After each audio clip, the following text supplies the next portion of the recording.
ഹംദാൻസ് വ്ലോഗിൻ്റെ പുതിയൊരു വീഡിയോയിലേക്ക് എല്ലാവർക്കും സ്വാഗതം. ഇന്ന് നമുക്ക് വളരെ സിമ്പിളായി ടേസ്റ്റി ആയിട്ടുള്ള കായ്പോള ഉണ്ടാക്കുന്നത് എങ്ങനെയെന്ന് നോക്കാം. ഒരു പാൻ അടുപ്പത്ത് വെച്ച് അതിലേക്ക് 2 ടേബിൾ സ്പൂൺ നെയ്യ് ഒഴിച്ചു കൊടുക്കുന്നുണ്ട്. ചൂടായ ഈ നെയ്യിലേക്ക് നമ്മൾ ചെറുതായി അരിഞ്ഞു വെച്ചിട്ടുള്ള നേന്ത്രപ്പഴം ചേർത്ത് കൊടുക്കുകയാണ്. ഇനി ഇതൊന്ന് വഴറ്റിയെടുക്കണം. ഇപ്പോൾ നമ്മുടെ നേന്ത്രപ്പഴം വഴന്ന് വന്നിട്ടുണ്ട്.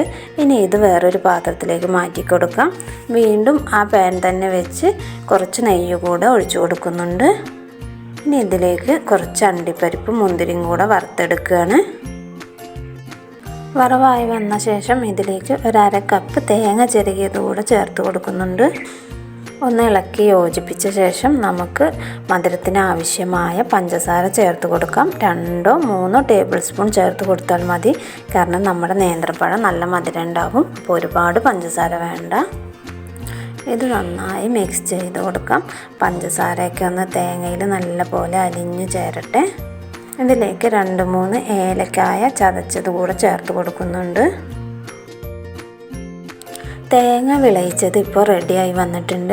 ഇനി നമ്മൾ നേരത്തെ മാറ്റി വെച്ചിട്ടുണ്ടായിരുന്ന നേന്ത്രപ്പഴം ഇതിലേക്ക് ചേർത്ത് കൊടുക്കാം. ഇത് നല്ലപോലെ ഒന്ന് ഇളക്കി യോജിപ്പിച്ചു കൊടുക്കാം. ഇപ്പം നമ്മുടെ കായ്പോളയിലേക്കുള്ള ഫില്ലിങ് ഇവിടെ റെഡി ആയിട്ടുണ്ട്. ഇനി ഒരു പാത്രത്തിലേക്ക് 2 മുട്ട പൊട്ടിച്ചൊഴിച്ച് കൊടുക്കാം. ഇതിലേക്ക് ഒരു 1/4 ഗ്ലാസ് പാൽ കൂടെ ചേർത്ത് കൊടുക്കുന്നുണ്ട്. ഒരു 2-3 ഏലക്ക പൊടിച്ചത് കൂടെ ചേർത്ത് കൊടുക്കാം. 1 ടേബിൾ സ്പൂൺ പഞ്ചസാര കൂടെ ചേർത്ത് കൊടുക്കുന്നുണ്ട്. ഒരു നുള്ളു ഉപ്പ് കൂടെ ചേർത്ത് കൊടുക്കാം. ഇത് നന്നായി മിക്സ് ചെയ്തെടുക്കണം. കുറച്ച് വാനില എസൻസ് കൂടെ ഇതിലേക്ക് ഒഴിച്ചു കൊടുക്കുന്നുണ്ട്.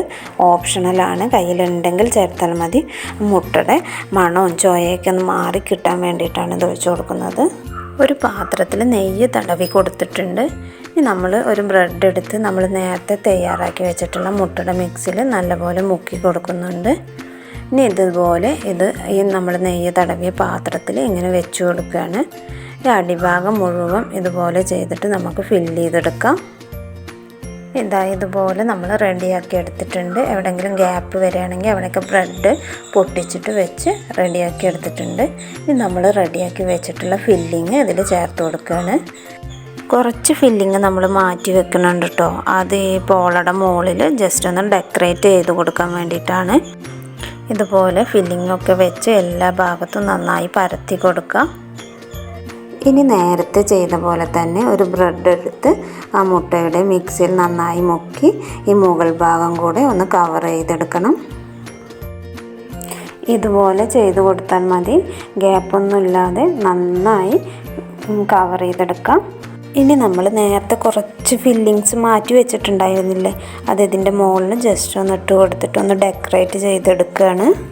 ഇനി ഇതിൻ്റെ മുകളിലൂടെ നമ്മൾ നേരത്തെ ബ്രെഡൊക്കെ മുക്കിയെടുത്തിട്ടുണ്ടായിരുന്ന മുട്ടയുടെ മിക്സ് ഉണ്ടല്ലോ, അത് ഒഴിച്ചു കൊടുക്കുകയാണ്. അതിൽ ബാലൻസ് ഉണ്ടെങ്കിൽ അതന്നെ ഒഴിച്ചു കൊടുത്താൽ മതി. ഇല്ലെങ്കിൽ ജസ്റ്റ് ഒരു മുട്ട പൊട്ടിച്ച് അതുപോലെ മിക്സ് ചെയ്തിട്ട് ഇതുപോലെ സൈഡിൽ കൂടെ ഒക്കെ നന്നായി ഒഴിച്ചു കൊടുക്കാം. ഇനി ഒരു അടിവശം കട്ടിയുള്ള പാത്രം നല്ലപോലെ ചൂടാക്കി എടുക്കണം.